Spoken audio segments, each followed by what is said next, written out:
আসসালামু আলাইকুম। এই মুহূর্তে সবথেকে বড় যে একটা ইস্যু দাঁড়িয়ে গিয়েছে বাংলাদেশ ফুটবল ফেডারেশনের মধ্যে, নারী ফুটবল হোক বা পুরুষ ফুটবল হোক, সবথেকে যে বড় একটি ইস্যু সেটা হলো যে কোচ নিয়ে। এই আপনার পেরেরার কথাই বলেন আর বাটলারের কথাই বলেন।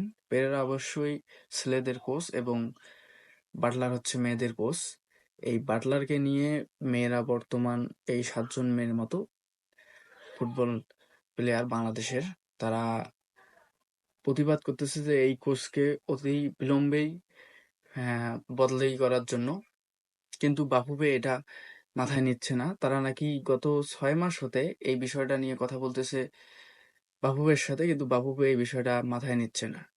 এটা খুবই দুঃখজনক একটি বিষয় যে আসলে যারা বাংলাদেশের জন্য খেলে, যারা মানুষের জন্য খেলে, যারা তাদের ফ্যামিলিকে বিসর্জন দিয়ে বাংলাদেশের জন্য আজকে দূর দূরান্তে গিয়ে খেলে, বাংলাদেশের জন্য কোনো কিছু অর্জন করে নিয়ে আসে, তাদের কথা বাফুফে গুরুত্ব দিচ্ছে না।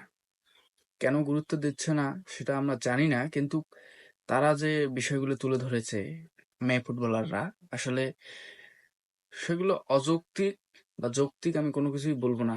কেননা তাদের ভাষ্য অনুযায়ী আসলে এটা আসলে আমার মনে হয় যে এটা অযৌক্তিক। কেননা এই ফুটবল কোচের দ্বারায় তারা সাবজয়ী হয়েছে, ইতিপূর্বেও অনেক ভালো ভালো পর্যায়ে খেলেছেন, কিন্তু তারপরও কেন তাদের এই কোচকে তারা চেঞ্জ করতে চাচ্ছে আমি আসলে জানি না।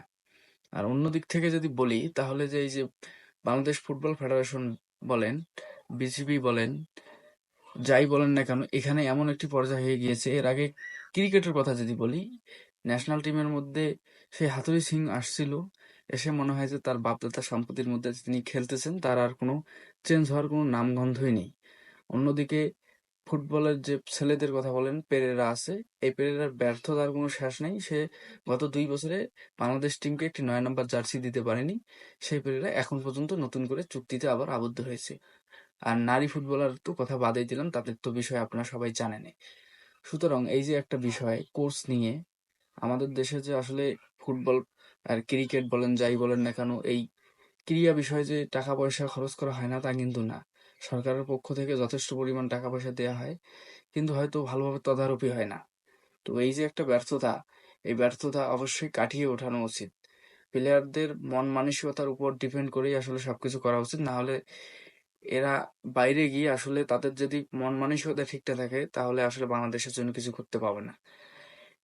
আমি অনুরোধ জানাবো, বিসিবি বলেন, সেই বাফুফে বলেন, সবগুলোই আসলে নতুন করে তদারকি করা উচিত।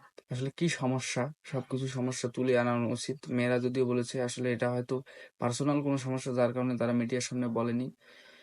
এই সমস্যাগুলো আসলে তুলে আনা উচিত। ধন্যবাদ।